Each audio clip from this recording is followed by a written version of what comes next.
The December wind whipped off the Narragansett Bay, carrying a biting chill through the streets of Providence. Inside the basement of a Brown University engineering building, the air remained still and heavy with the scent of old concrete. A man known to the locals only as John lived here, finding refuge among the hum of the campus machinery. He was a quiet observer of the university's daily rhythms, a neighbor hidden in plain sight. On a Saturday that would soon turn dark, John encountered a stranger in the building's restroom. The stranger was Claudio Neves Valente, a man whose presence felt immediately out of place. John noticed Valente's clothing was thin and entirely inadequate for the freezing Rhode Island weather. The interaction was brief, but the unease lingered in the basement air like a cold draft.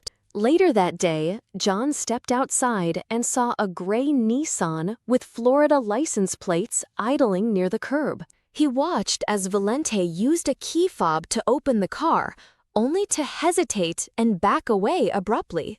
Valente relocked the vehicle and began to circle the block, his movements erratic and suspicious.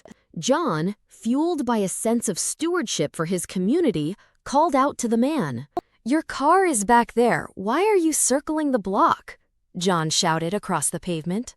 Valente snapped back, claiming he didn't know John and asking why he was being harassed.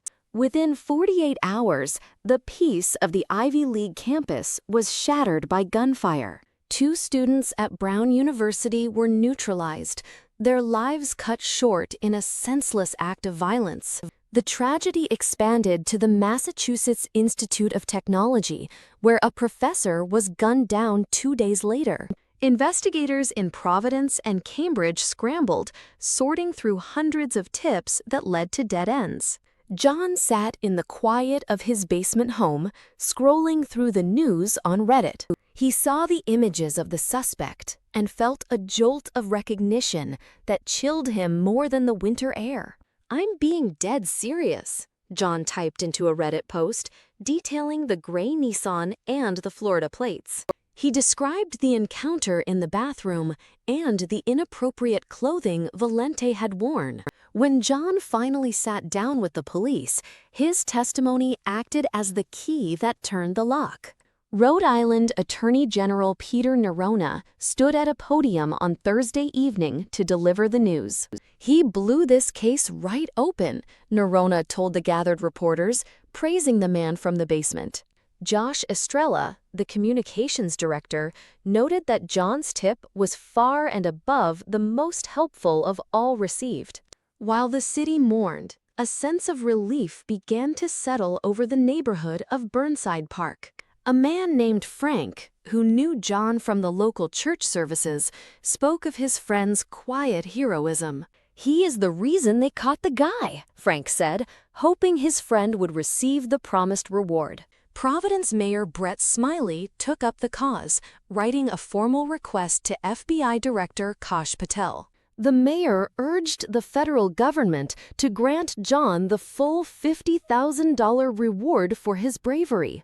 Smiley described John as a hero whose stewardship went far beyond what anyone could have expected. Today, John is no longer sleeping in a cold basement. He is being taken care of at the federal level. He stays in a safe hotel where he is fed and protected far from the shadows of the engineering building. This event asks us to look more closely at the neighbors we often overlook in our daily rush.